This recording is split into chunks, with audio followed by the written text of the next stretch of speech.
নমস্কার বন্ধুরা, সবাই কেমন আছেন? আশা করি সবাই ভালো আছেন। আমিও ভালো আছি। আমি আজকে আরেকটি নতুন রেসিপি নিয়ে চলে এসেছি, রয়্যালের আচার। আপনারা এই আচারটি খেয়ে দেখবেন।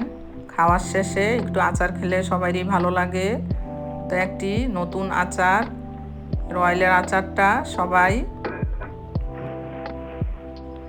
ভালোবাসেন মোটামুটি। তো আমি কিভাবে বানাচ্ছি আপনারা পুরো ভিডিওটি দেখতে থাকুন। প্রথমে রয়্যালগুলো ভালো করে ধুয়ে নিয়েছি 2-3 বার করে। এবার নুন দিয়ে ভাপিয়ে নেব, জলে দিয়ে দিয়েছি। 5 মিনিট ভাপাবো, বেশি না, 5 মিনিট ভাপালে হয়ে যাবে। বেশি ভাপালে কিন্তু পুরো গলে যাবে। এখানে একটা আচারের জন্য মশলা রেডি করে নেব। তার জন্য দিয়ে দিয়েছি 2 চামচ পরিমাণ ধনে, একটু ভেজে নেব।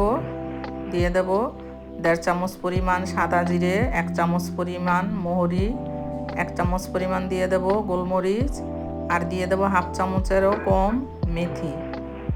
আপনারা এই মেথি আর এই গোলমরিচ দিয়ে আচারটা বানিয়ে খেয়ে দেখবেন, সুন্দর একটা সেন্ট আসে আচার থেকে। তো মশলাটা ভেজে নিয়েছি, এবার গুঁড়ো করে নেব। এখানে 5 মিনিট হয়ে গেছে, রয়্যালগুলো সেদ্ধ হয়ে গেছে। এখন ছেঁকে নেব একটা ঝুড়িতে নিয়ে।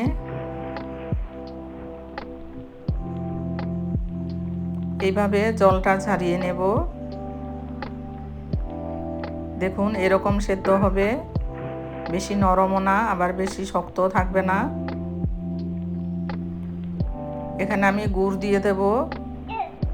800 গ্রামের মতো গুড় নিয়ে নিয়েছি, আখি গুড়।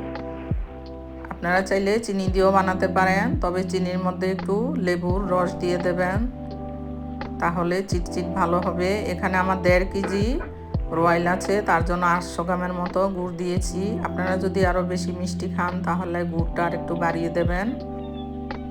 এবার গুড়টা গলিয়ে একটু চিটচিট করে নেব, বেশি চিট করব না, যেহেতু আবার রয়্যাল থেকে জল বেরোবে।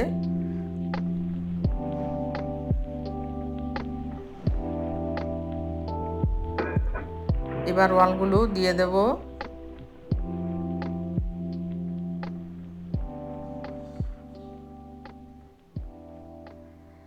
এবার নাড়াচাড়া দিয়ে মিশিয়ে নেব।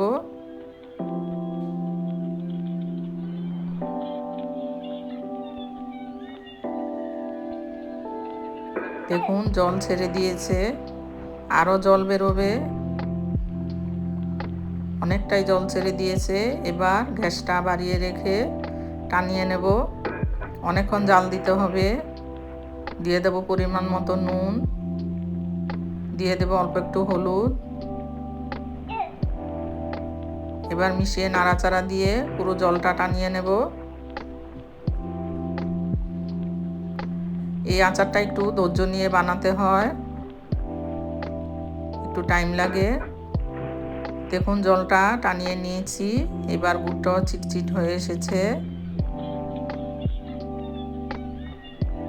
দিয়ে দেব ভিনেগার 2 চামচ পরিমাণ।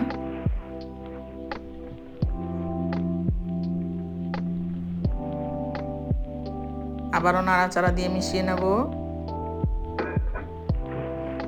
দিয়ে দেব পরিমাণ মতো বিট নুন, 1 চামচ পরিমাণ দিলাম।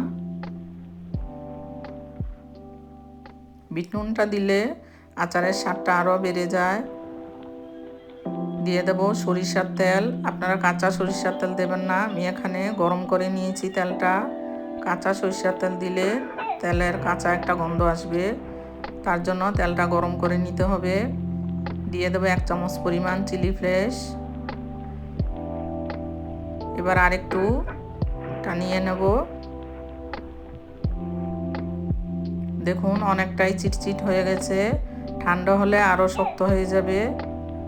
দিয়ে দেব আচারের মশলাটা। আচারের মশলা আমি এখানে 2 চামচ দিয়েছি, বাকিটা থেকে যাবে, সবটা লাগবে না।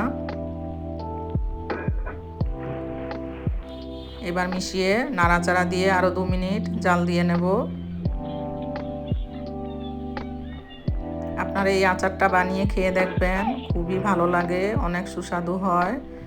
আচারটা রেডি হয়ে গেছে, এবার নামিয়ে নেব, গ্যাসটা নিভিয়ে দেব। আমার পুরো ভিডিওটি দেখার জন্য ধন্যবাদ। ভিডিওটি ভালো লাগলে চ্যানেলটি সাবস্ক্রাইব করার অনুরোধ রইল। আর এইভাবে আচার বানিয়ে খেয়ে দেখবেন।